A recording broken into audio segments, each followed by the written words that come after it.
So what basically I am going to tell you, you all have studied the jurisprudence.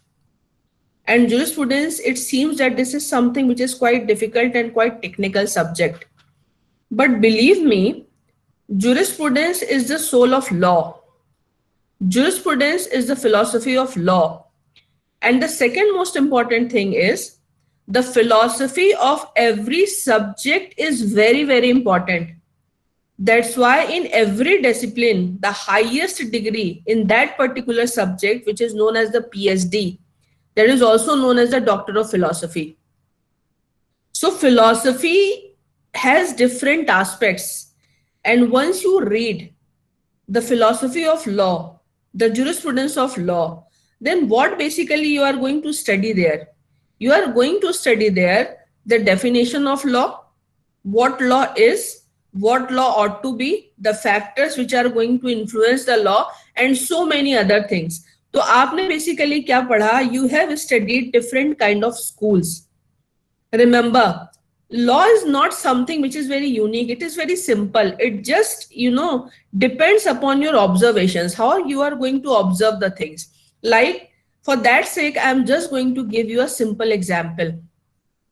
The total population of this entire world is 7 billion.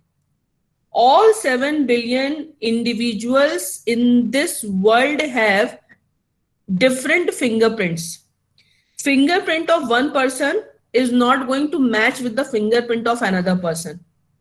The structure of iris, all 7 billion people have different structure of iris.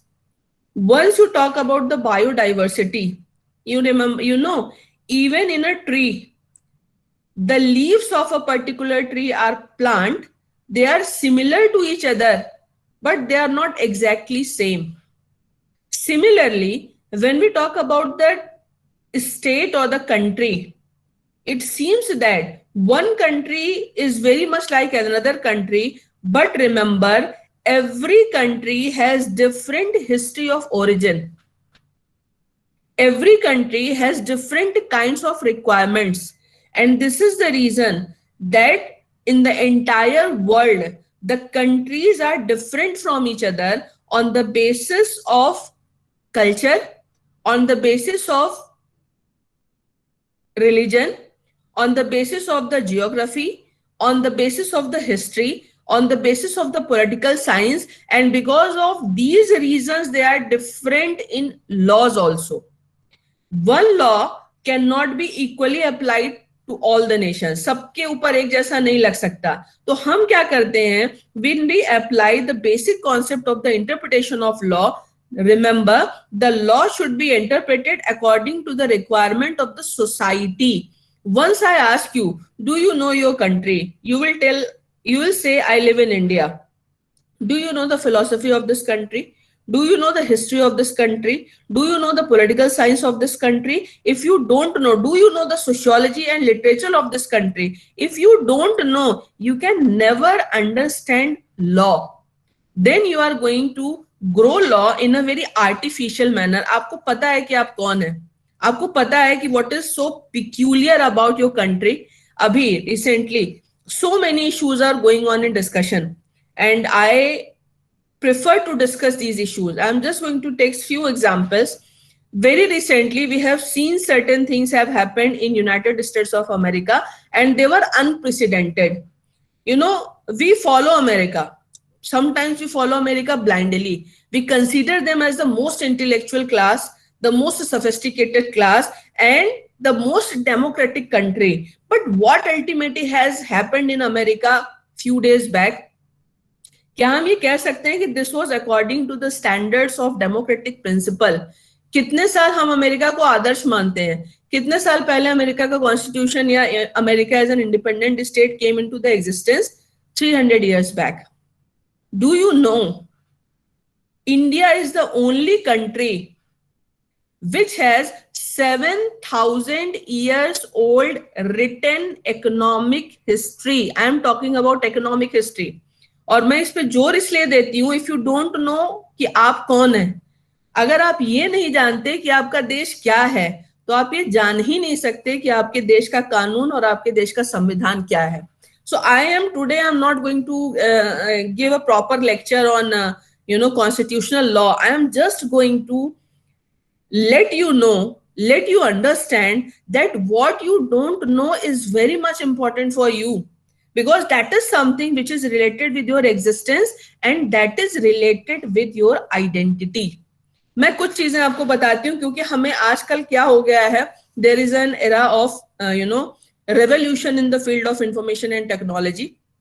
This is the era of globalization, and this is the fourth generation advancement, which is basically primarily based upon the artificial intelligence. So many things are going on, so many conflicts are going on, like even in the India we have seen that whatever this farmer agitation is going on. Earlier to this there was agitation in Shaheen Bagh.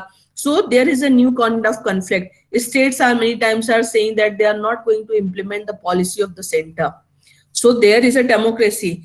Democracy के भी there are different aspects of democracy. Democracy में direct democracy है, indirect democracy है, presidential form of government है, parliamentary government है. Conflicts को कैसे avoid करेंगे in a huge country like India, whose entire population in 135 crore, can the requirement of each and every individual be satisfied? So there are so many things, and the biggest important question is how to minimize the conflicts. But before that मैं थोड़ा सा आप लोग को history में ले जाऊंगी, क्योंकि मुझे लगता है कि अगर आप अपनी कंट्री की फिलॉसफी और उसकी हिस्ट्री को नहीं जानते तो आप अपने देश को नहीं जानते हैं. इन द ईयर 2000, ये जो अभी सन 2000 गया है, it was decided by OECD that why the economic history of the world should be written. क्यों ना हम दुनिया की इकोनॉमिक हिस्ट्री लिखें. And for that purpose English medicine was picked up. English medicine has to write the global economic history. English medicine ने किताब लिखी, और उस किताब में English medicine ने क्या लिखा? English medicine is saying कि by the year 1498, 1498 की बात हम कर रहे हैं, जब ये कहा जाता है कि Vasco D gamma has discovered India. English medicine is saying कि 1498 तक the contribution of India in the global GDP was 66%. And remember, the size of India was almost double at that point of time. 66%. Will Durand लिखता है कि India was not only contributing with 66% economy in GDP, but India was also distributing its prosperity. Distributing इस prosperity का मतलब ये होता है कि हमने अपनी प्रॉस्पेरिटी को सबके साथ शेयर किया. आपके लिए जानना बहुत जरूरी है. देखिए, हम चीजों को जानते हैं पर हम उसके बारे में कभी सोचते नहीं. मैं चाहती हूं आप लोग सोचना सीखो. जैसे एक चीज आप लोगों ने सुनी, आज भी कही जाती है और हमेशा से बचपन से सुनते सुनते हम बड़े हुए, कि India was the centre of education. इसको बोला जाता था कि ये विश्व गुरु है. 16 top most university they were in India. वो तक्षशिला थी, नालंदा थी, विक्रमशिला थी. 16 top most universities, residential universities की मैं बात कर रही हूँ. 16 top most universities. So remember, हम में से कितने लोगों ने ये जानने की कोशिश करी कि भारत को विश्व गुरु क्यों बोलते थे. And once you analyze the history of this country, there is not even a single incident कि कोई इंडिया का भारत के क्षेत्र को पार करके किसी दूसरे देश पे अटैक करके उसको लूटा हो किसी ने. उसके बावजूद भी this is the center of prosperity. This was the center of prosperity. This was the center of knowledge. With 66% contribution in GDP, India is also distributing its prosperity. Distribute कर रहा है. When the Britishers arrived India, the contribution of India in the global economy was 23%. And when they left, it was around 2%. अब आप ये जानना आपके लिए जरूरी है कि भारत को अगर विश्व गुरु बोलते, देखिए ये मैं आपको चीजें क्यों बता रही हूँ, क्योंकि अभी आपको फेयर आइडिया ही नहीं है कि थॉट प्रोसेस में ईस्ट और वेस्ट में क्या अंतर है. आप एक ऐसे देश में रहते हैं जिसको यही नहीं पता कि इसकी सभ्यता कितनी पुरानी है, और तब हम टॉप पे थे जब दुनिया में किसी भी सिविलाइजेशन का आता पता नहीं था, अभी ढंग से हिस्ट्री लिखी नहीं गई है. अब मैं आपको बताती हूँ कि how basically the things have changed. क्योंकि जैसे अभी आप देखिए कि we have faced the problem of COVID. And then there is a big issue, not only in India, but across the world. And that issue is issue of unemployment. एक चीज आप ध्यान रखना, जब तक हमने इस मॉडल को अपनाया नहीं था, या जब तक यहाँ पे ब्रिटिश इन्वेजन के बाद हमने ब्रिटिश मॉडल को नहीं अपनाया था, तब तक in the entire history of this country unemployment was never reported. इसको मैं डिस्कस करूंगी बाद में, आगे के जो टॉपिक आएंगे.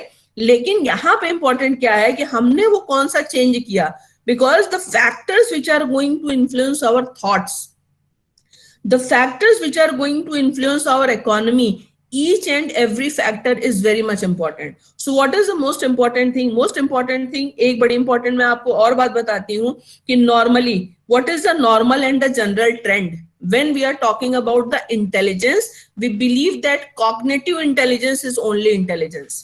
तो कॉग्निटिव इंटेलिजेंस में हम क्या करते हैं, हम तर्क पे जाने की कोशिश करते हैं. जब हम तर्क से नहीं जीतते तो हम कुतर्क करने की कोशिश करते हैं. But remember, intelligence has 6 dimensions. And why I'm telling you? Because you should know, you should understand, you should evolve each and every aspect of intelligence within yourself. And these 6 aspects of intelligence are cognitive intelligence, social intelligence, emotional intelligence, moral intelligence, environmental intelligence, and spiritual intelligence. So when we said that India was the epitome of the knowledge, the people had all 6 kind of intelligence.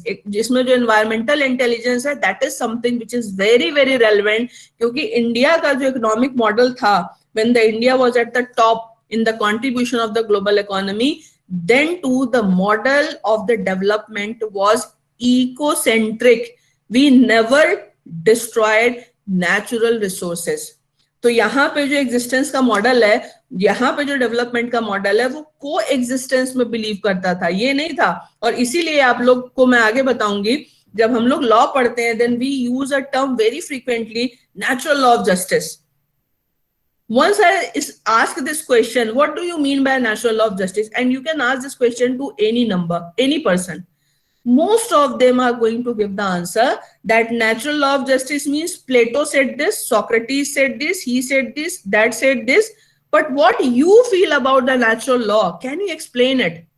You know what is the best part of the Indian knowledge system? The best part of the Indian knowledge system is they considered themselves as the part of the nature. So whatever things are happening in the nature, we started copying them. कि हमें nature का, हम nature का part है, nature में बाकी चीजें जो कर रही हैं, हमें वही चीज करनी है. And what is the most important aspect of nature? The most important aspect of nature is giver, not taker. वो देती है. इसीलिए जब आप इंडिया की पूरी हिस्ट्री को पढ़ते हो, तो यहाँ पे देने का कॉन्सेप्ट बहुत ज्यादा है. That's why Will Durant is saying that India is sharing its prosperity, distributing its prosperity. और आपको पता है कि यहाँ पे दान का महत्व बहुत माना जाता है कि आप दो. But how the model has been shifted. Suddenly there is an industrial revolution in United Kingdom, and after industrial revolution the manpower has been replaced from machine. So obviously the man cannot beat the power of production of machine. तो वहां पे Europe में क्या हुआ, industrial revolution के बाद उनके means of production में जो शिफ्ट हुआ, they started producing huge amount of product. But what is their problem? The problem is they don't have market. These countries are very small countries. Their population is also very less. So now they need 2 things. The first thing, they need a market to sell their product. And the second thing, they want to make their production cost more and more cheaper or more and more cost effective. So उनको क्या चाहिए? They want cheap labor, they want cheap natural resources, and they want good market. So in the search of markets, in the form of trading companies, these countries started exploring different countries in the form of markets. And this was the era of beginning of colonization. Colonization की शुरुआत थी. France निकला, Britain निकला, पुर्तगाल निकला। इन लोगों ने निकल निकल करके दुनिया के अलग अलग हिस्से में दे एस्टैब्लिश देयर कॉलोनीज। इन्होंने दो काम किया था। पहली बात, जैसे एक चीज मैं अभी मैंने आपसे पूछा कि हम लोग अपने देश के बारे में बहुत कम जानते हैं, उसका रीजन क्या था? उसका रीजन ये था कि आप किसी को गुलाम तभी बना सकते हो जब आप उसके ऊपर साइकोलॉजिकल ये प्रभाव क्रिएट कर दो कि तुम बहुत ज्यादा बैकवर्ड हो। So what these Western countries have done when they created their colonies, they also carried their culture to these respective colonies, और इन्होंने अपने कल्चर से उन कंट्रीज को डोमिनेट करने की कोशिश करी और इसके लिए उनको ये साबित करने की कोशिश करी कि तुम बैकवर्ड हो। जैसे इंडिया में आज भी चलता है, उन्होंने ये कहा, ये साबित कर दिया कि अगर आपको अंग्रेजी नहीं आती तो आप बेवकूफ हो, and still we are following this term. तो उन्होंने क्या किया, वो कल्चर को लेके गए और कल्चर को ले जाने के साथ उन्होंने कल्चरली डोमिनेट किया, लैंग्वेज से डोमिनेट किया, और एक काम उन्होंने और किया जो अगर आप देखोगे ध्यान से तो आपको पता चलेगा। For all the commonwealth countries, I am talking about the colonies of the Britain, you will get similar kind of laws. The reason being all these legislations were basically enacted by the British Parliament। तो Britishers ने बनाए थे, अपनी convenience के हिसाब से बनाए थे, क्योंकि उनको इन कंट्रीज पे रूल करना था, तो उन्होंने उस हिसाब से लेजिस्लेशन बनाए। And in majority of the countries, specially in India, still we are govern by these legislations. अब वहां पे क्या हो रहा है, मैं आपको जो कॉन्ट्रास्ट बताने की कोशिश कर रही हूँ, now they are more interested into profit making. So how they exploited Indians, how they exploited other countries, these facts are very much in our knowledge, I don't need to explain those things। लेकिन अब problem क्या हो रही, problem ये हो रही है that the competition started rising even among these countries, कि फ्रांस आगे जाएगा कि ब्रिटेन जाएगा, जर्मनी जाएगा कि पुर्तगाल जाएगा, इनके बीच में ही आपस में प्रॉब्लम शुरू हो गई।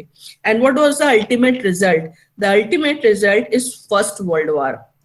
Economic expansion and economic crisis, this was the first important reason of first world war। First world war हुआ, but they didn't learn any lesson from first world war. इसके बाद कुछ और एम्बिशियस नेता आए, आपके पॉलिटिकल लीडर्स आए, and then it happens, it converts into second world war. Second world war होता है, 4 से 5 करोड़ लोग मारे जाते हैं। 4 से 5 करोड़ लोगों को मारे जाने के बाद अगेन दे स्टार्टेड रियलाइजिंग कि in this way the world can not go ahead peacefully. So remember, आप लोगों ने जैसे ऑस्टिन की थ्योरी पढ़ी होगी कि law is the command of the sovereign. So if you are going to ask to Austin कि सॉवरेन के लिए भी क्या कुछ रूल्स एंड रेगुलेशंस हैं क्या, तो he said no, whatever is the command that is the law.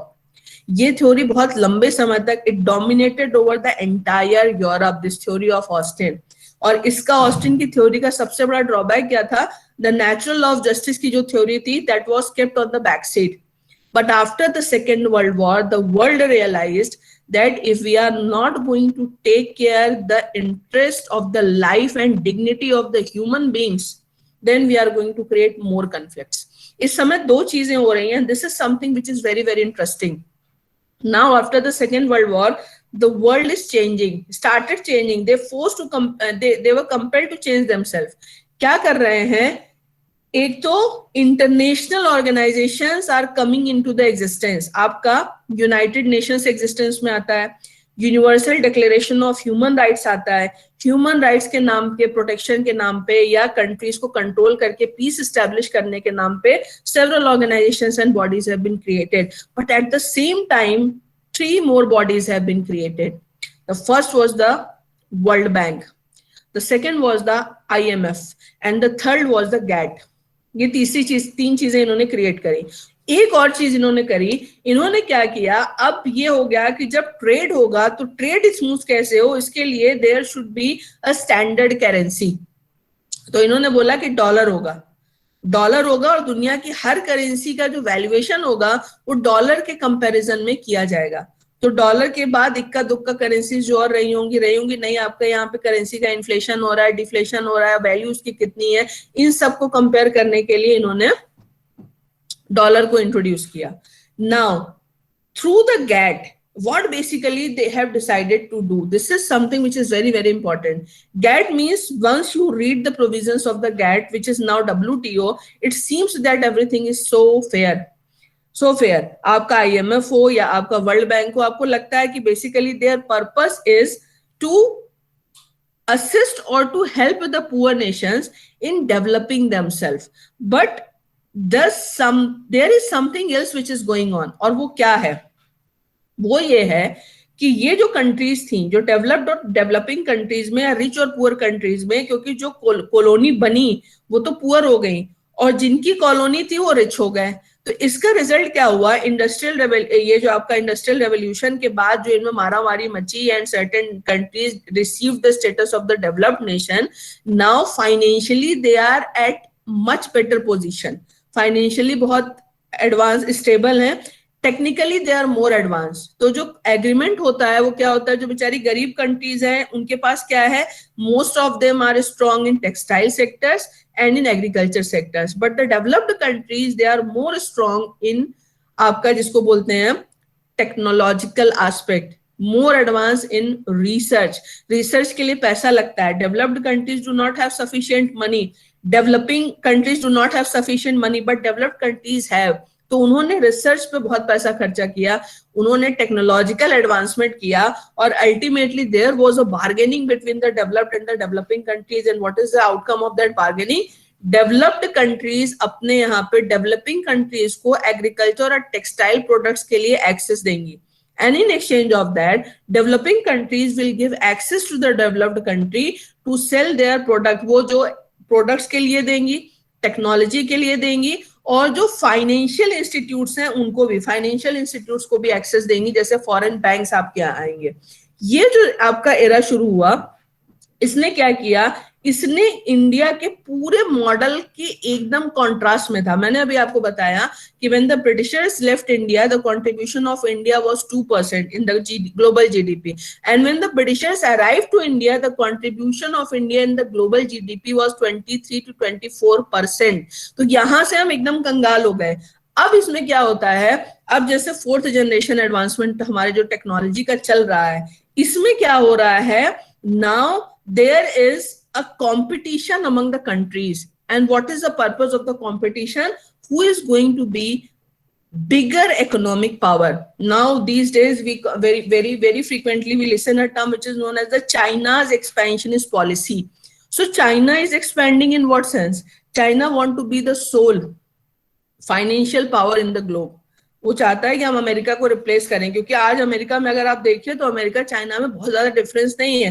23 to 24% अगर आपका यूएस है तो 18% पे प्रोडक्शन में आपका चाइना है। तो अब क्या हो रहा है? China is giving a strong competition to United States of America, और ये अब एक नए तरीके का कोलोनाइजेशन है। इसीलिए अभी आप लोगों ने देखा होगा कि आइदर इट इज नेपाल और it is any neighbouring country to India, China is, या जैसे अभी सिल्क रोड का भी आपका कॉन्सेप्ट चल रहा है, चाइना क्या कर रहा है? China is making huge investment in these countries, तगड़ा इन्वेस्टमेंट करता है, सस्ती दरों पे लोन देता है। जब ये कंट्रीज लोन को वापस नहीं कर पाती तो ये वहां पे धीरे धीरे अपनी एंट्री को और सॉलिड करता जाता है। And now few of these countries have started facing very serious problem because of this Chinese expansionist policy. But अगर यहाँ पे जैसे अभी आपने आरसेप पे भी देखा कि इंडिया ने बोला कि हम इसका पार्ट नहीं बनेंगे, and it was a very good decision because otherwise it was going to create a big problem for the country like India, क्योंकि हमारे इसमें इंटरनल जो हमारा जो प्रोडक्शन है वो हम चाइनीज कंपनीज के कंपेयर में खड़ा नहीं कर सकते थे। Their products are very cheap. तो धीरे धीरे हमारा जो स्टेटस था, जो प्रोडक्शन का स्टेटस था, वो चाइनीज मार्केट के सामने खत्म होता गया। तो यहाँ पे अगर आप देखोगे तो what is the basic difference कि जो ब्रिटिशर्स के आने तक था और इनके जाने के बाद जो हमारा फॉल हुआ, what was the main reason? One of the very important reason was कि इंडस्ट्रियल रेवोल्यूशन को हम उस तरीके से कैच नहीं कर पाए। And why could not do this? One of the very important reason, there were some policy issues and I think it was good also, because the basic important reason is Indians always believed in ecocentric model of development. Post independence we suddenly we tried to shift our position, और काफी समय तक we were very confused कि हम socialist country रहेंगे कि हम industrialist country रहेंगे, and suddenly when we decided to go for the to be the part of the WTO and to open up our economy for the different countries, हम उस समय mentally इस चीज के लिए तैयार नहीं थे। तो उस समय क्या हुआ, हमारा जो इकोनॉमिक ग्रोथ का पैटर्न था वो फॉरेन कंट्रीज को उस तरीके से बीट नहीं कर पाया, और थोड़े समय के लिए हमारी इकोनॉमी नीचे चली गई, and then the China has started, मतलब उस तरीके से कंपटीशन नहीं दे पाई, and the China has started entering into the Indian market.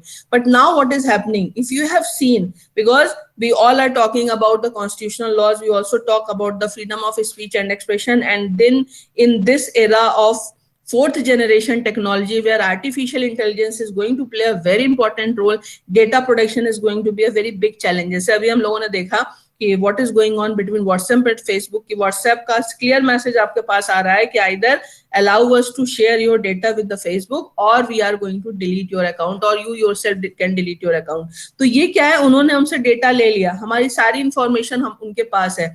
अगर वो हमारे डेटा को, या मान लीजिए मैं अपने अकाउंट को डिलीट भी कर देती हूँ, then whether the WhatsApp is going to ensure me that they are going to delete my all data which they are having, because once you remember, once we started using WhatsApp, उनकी policy थी कि the information is end to end encrypted और हम आपके data को किसी के साथ शेयर नहीं किया। तो ये नए तरीके का चैलेंज है, क्योंकि अब जो हमारा डेवलपमेंट आएगा उसमें डेटा, जो डेवलपमेंटल मॉडल है उसमें the data is going to play a very important role. So these types of threats are there. या जैसे अभी हम लोगों ने देखा कि कोवैक्सीन आई है, इंडिया ने 2 वैक्सीन बनाई, तो सडनली क्या हो रहा है कि so much of rumour mongering is going on कि वैक्सीन में ये मिला है, वो मिला है, हम लगाएंगे नहीं, लोग मर जाएंगे, ये हो जाएगा, वो हो जाएगा। तो इसमें एक चीज आप और याद रखिएगा, there may be some kind of trap also, क्योंकि इसमें एक चीज देखिए, if the developed countries are going to face any kind of threat with the country like India, then they don't believe in kind of, in ethical practices to malign your image, they can go up to any extent। अभी आपने देखा कि इसरो से NASA जैसी agencies को कितना खतरा हुआ, जो पहले सैटेलाइट नासा लॉन्च करता था वो इंडिया लॉन्च करने लगा।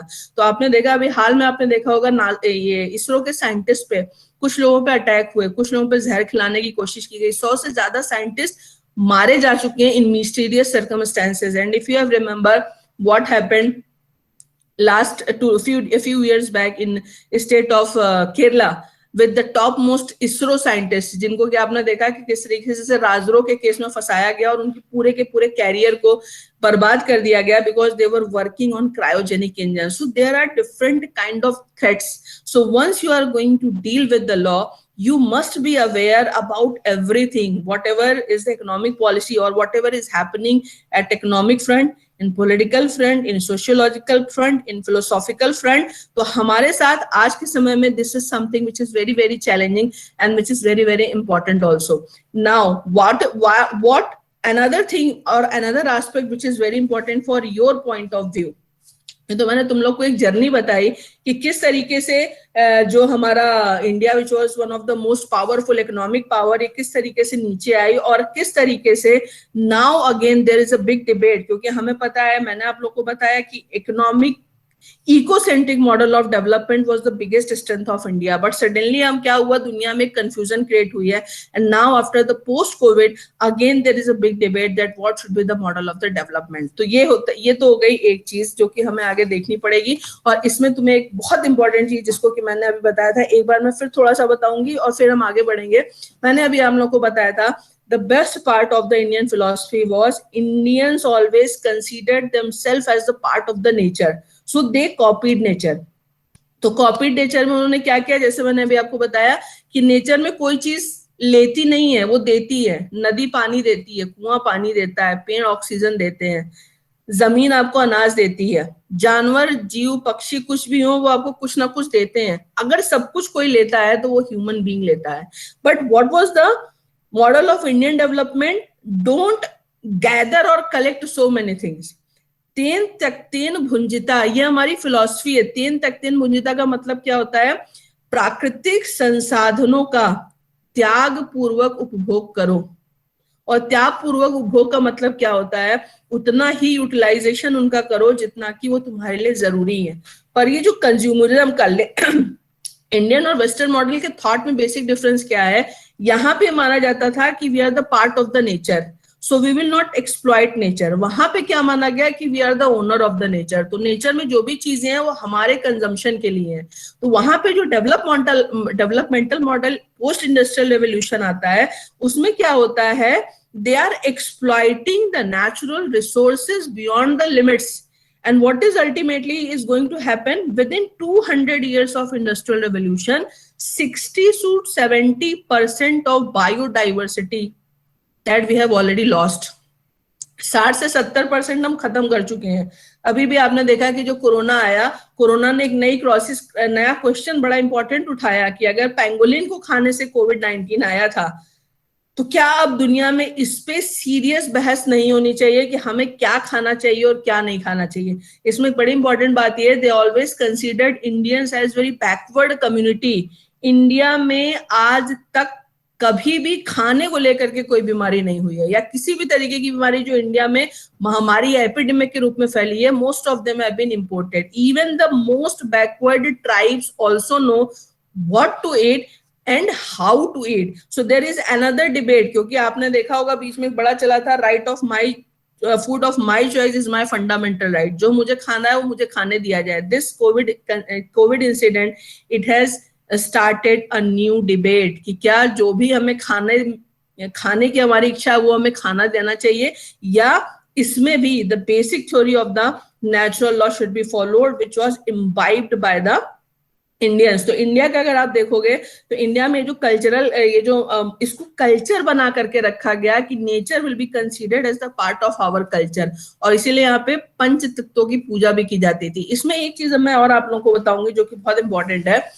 इंपॉर्टेंट चीज यहाँ पे ये आती है कि जब हम जैसे मैंने आपको बताया कि when you are going to consider yourself as the part of the nature, then first thing which we find that the nature is giver and not taker. So the entire philosophy has been changed. Even in the constitution also, we are more bothered about the fundamental rights, but not about the duties. But how the Indian philosophy is different, क्योंकि इसमें एक बहुत important चीज जो आती है Indian philosophy का जो part है, that is contemplation.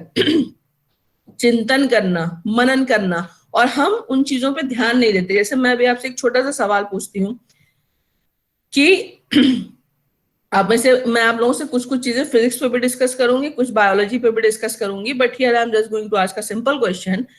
जैसे आप लोगों ने देखा, या आप लोगों में से जिनका बायोलॉजी का बैकग्राउंड होगा, आप सबको पता है कि after a fertilisation there is a single cell body, then that is known as zygote, then the division begins and it converts into an embryo, और उसके बाद क्या होता है कि उसी एक सेल से the body is going to form different kind of organs।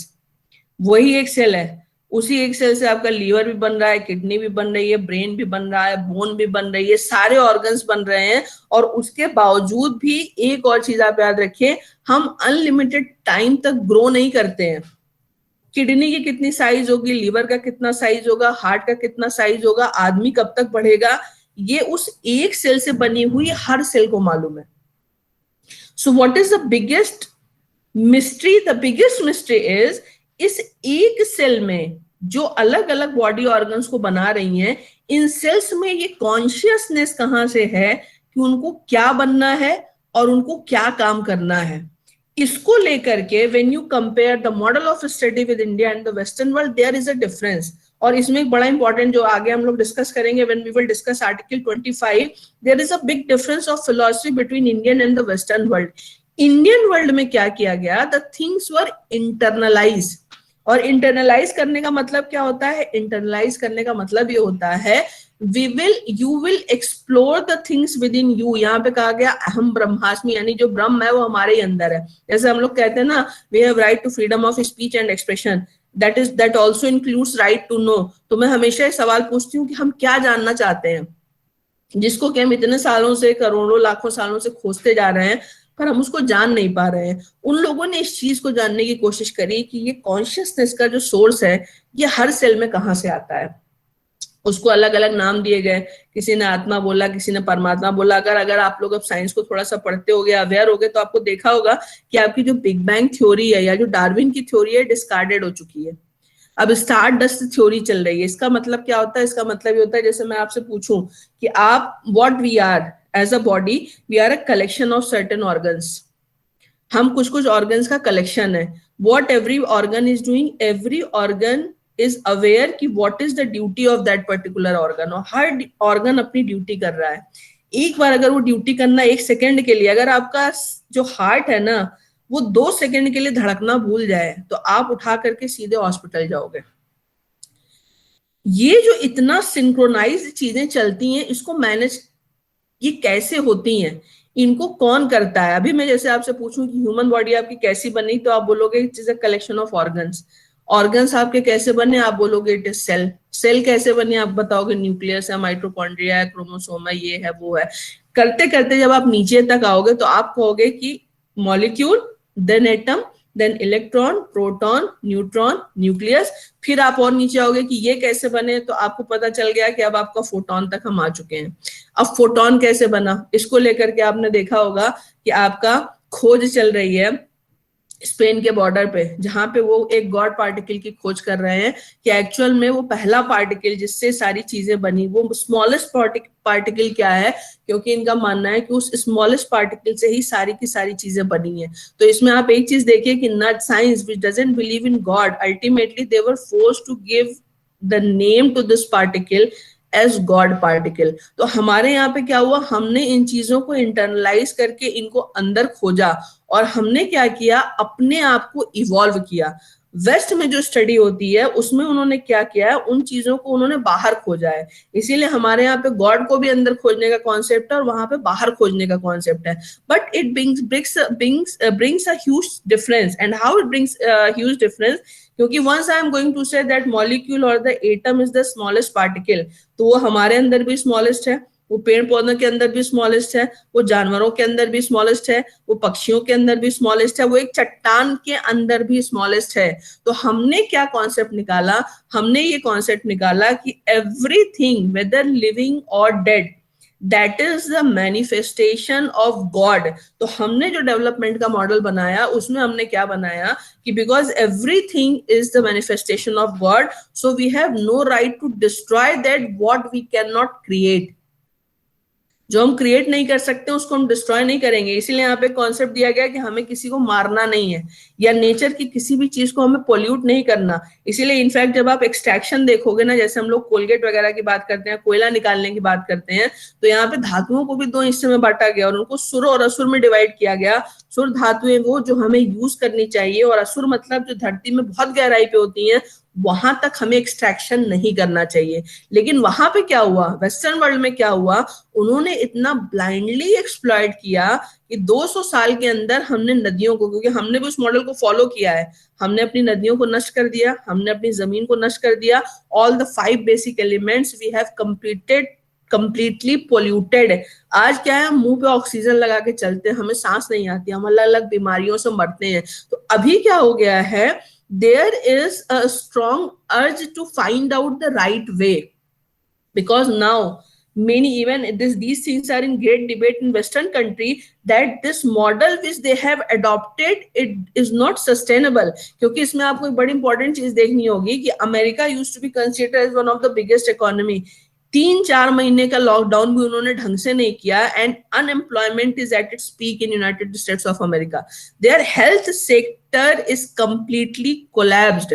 तो अब यूरोप हो, यूरोप की भी आप हालत देख लीजिए, जर्मनी देख लीजिए, फ्रांस देख लीजिए, ब्रिटेन देख लीजिए। अब वहां पे क्या हो रहा है, वहां पे ये माना जा रहा है, इस चीज की अर्ज की जा रही है, इस चीज को खोजा जा रहा है कि what is the actual model of development. तो यहाँ पे आप एक चीज देखोगे, ये जो आपका रिसेशन आया बिकॉज ऑफ द कोविड, इसमें वो कोई भी सेक्टर जो नीड बेस्ड था वो नीचे नहीं गया है। आपका जो कंज्यूमरेबल गुड्स हैं वो चले, आपका जो एडिबल आइटम्स है उनकी बिक्री एज सच है, आपका हेल्थ सेक्टर की डिमांड है, एजुकेशन सेक्टर की डिमांड है। सेक्टर आपके कोलैप्स कौन से हुए, जो आपके लग्जरी बेस्ड थे, जो आपके ग्रीड बेस्ड मॉडल था वो कोलैप्स कर गया। जो नीड बेस्ड मॉडल थे वो सारे के सारे सस्टेनेबल हैं। तो वहां पे अब क्या, किस चीज की डिमांड चल रही है, अब इस चीज पे वहां पे, इसीलिए आप लोगों ने देखा होगा कि टेस्ला को देखा होगा आपने, तो टेस्ला जो है सस्टेनेबल कार मेकिंग पे जोर दे रही है। तो ये जो सस्टेनेबिलिटी का कॉन्सेप्ट इंडिया ने हजारों लाखों साल तक अपनाया, जो मैंने अभी आपको बताया कि हमने नेचर से अपने आप को कैसे इंटीग्रेट करके 7,000 साल की रिटन हिस्ट्री होना कोई बहुत छोटी बात नहीं है, वो भी तब जब आपके ऊपर इतने सारे आक्रमण हुए हैं. So we have that potential to give new economic models, and we need to think over our philosophy and the science through which they sustain for thousands of years. तो अब क्या हो रहा है, अब पूरी दुनिया में इंडियन मॉडल पे स्टडी हो रही है. इसीलिए अगर आप पॉलिटिकल सिस्टम के मॉडल को पढ़ते हो, या आप लीगल सिस्टम के मॉडल को पढ़ते हो, आप सोशियोलॉजी को पढ़ते हो या लिटरेचर को पढ़ते हो, हर सेक्टर में आपका इंडिजिनस मॉडल बहुत ज्यादा इंपॉर्टेंट हो जाता है. और इसमें सबसे ज्यादा जिसके अंदर स्ट्रेंथ है दुनिया को नई चीज देने की, वो आपकी यही कंट्री है. तो इसीलिए once I am talking about the philosophy, because what is the constitution? Constitution is nothing else. It is the combination or collection of certain words. You forget about everything. You just take the example of the preamble of the Constitution of India. What it says, we the people. What is the meaning of people? Democratic, Republic, secular, sovereign, जो जो term use किए गए हैं, इनका actual में मतलब क्या है. So once you try to decode these terms, how you will decode it. अगर मैं अभी आपसे पूछूं कि what is the meaning of religion, what is the meaning of secular, what is the meaning of equality, equality को क्या आप define कर सकते हो. पर इक्वेलिटी को आप एक चीज याद रखो, equality is less important, equity is more important. कई बार हम क्या करते हैं, we try to apply the doctrine of equality in a very foolish manner. जैसे अभी अगर आप देखो तो ऐसा लगता है कि इक्वेलिटी में हमें कहते हैं कि तुलसी और पीपल को एक बराबर मानना चाहिए, और जितनी जगह तुलसी को डेवलप होने के लिए देनी चाहिए उतनी पीपल को देनी चाहिए. पीपल तो मर जाएगा. ये इक्वेलिटी नहीं है. तो हमने क्या किया, हमें चीजों को सही ढंग से अपने कॉन्टेक्स्ट में समझ करके उसको एनालाइज करना पड़ेगा. जब आप लॉ पढ़ते हो तो लॉ में what is the most important thing, once I am going to say that a particular article is also the collection of certain words, then you should be able to understand the meaning and philosophy of that particular word in correct sense. And when I am saying in correct sense, how it should be used in a diversified country like India, किस तरीके से इसका इस्तेमाल किया गया. इसीलिए आप एक अगर बात देखोगे, जब कॉन्स्टिट्यूएंट असेंबली डिबेट को आप देखते हो तो उसमें एक इशू उठाया गया था. आप में से शायद बहुत सारे लोगों को पता नहीं होगा, जब कॉन्स्टिट्यूएंट असेंबली बनी तो ये हुआ कि सारे देश के संविधान का अध्ययन किया जाए. तो जिन जिन कंट्रीज के रिटन कॉन्स्टिट्यूशन थे उनके कॉन्स्टिट्यूशन को स्टडी किया गया. लेकिन इंडिया ने 7,000 8,000 साल से जिस मॉडल पे इस देश को चलाया था, उस मॉडल को हमने स्टडी नहीं किया. So when you read the Constituent Assembly debate, I am forgetting the name of the respectable member. He has raised this question in the Constituent Assembly that once you could study the political model of different countries, आपने उस देश के model को develop क्यों नहीं किया जिस model को हमने यहाँ 7-8 हजार सालों से फॉलो किया है. तो इसीलिए अगर आप देखोगे आज के समय में जब हम हर एक टर्म के एक्चुअल इम्प्लीमेंटेशन को देखते हैं, मैं इसको डिस्कस करूंगी. Are we democratic in a true sense? Do we actually understand the meaning and importance of freedom? Have we ever realise that how duty is more important than rights? What is the exact definition of equality? यहाँ पे जैसे मैं कोई term use करूंगी ना, चाहे आप judgements पढ़ लो, चाहे आप बुक्स पढ़ लो, तुरंत उसमें दुनिया भर के कोटेशन आ जाएंगे, but we are not ready to discuss ourself. And that is the basic problem. अगर आप एक ऐसे सिस्टम को डेवलप नहीं करते जो आपके अकॉर्डिंग सुटेबल हो, तो वो सिस्टम बैकफायर कर जाता है. Either that is a judicial system, that is a political system, or any other kind of system. तो इसीलिए आपका जब, बल्कि आप लोगों में से शायद ये भी आप लोग को में से बहुत कम लोगों को मालूम होगा that the government of India act 1935, because we all know that the basis of the Constitution of India is the Government of India Act 1935.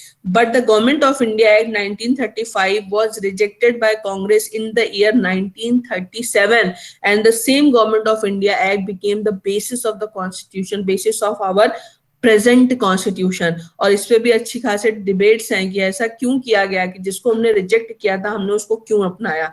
बहुत सारी चीजें अच्छी हैं, लेकिन इसी कॉन्स्टिट्यूएंट असेंबली डिबेट में खुद जवाहरलाल नेहरू जी ने खड़े होकर के बोला था कि this document is not a perfect document, and one of the very important reason why it was not perfect, because it was not created in a perfect circumstances. जब हमने कॉन्स्टिट्यूशन बनाया था, we were very unstable country, India was already divided, 15 lakh people were brutally murdered. उस समय संविधान सभा बैठ करके संविधान बना रही थी, they were not in mental peace. So Nehru ji himself has admitted in the Constituent Assembly debate that this constitution is not a perfect document, and by the passage of time as per the requirement it should be changed. हमने इसको change भी किया है, लेकिन क्या हम वाकई में प्रोविजंस का उस तरीके से इंटरप्रिटेशन करते हैं जैसे हमें करना चाहिए? और अगर हम कर रहे हैं तो फिर कन्फ्लिक्ट्स ना केवल भारत बल्कि पूरी दुनिया में क्यों बढ़ रहे हैं? और अगर हम नहीं कर रहे हैं तो वो क्या चीज है जिसके अकॉर्डिंग हमें ये इंटरप्रिटेशंस करने चाहिए? So we will discuss all this things in the next class, जब मैं आप लोग को बताना शुरू करूंगी कि व्हाट इज द डेफिनेशन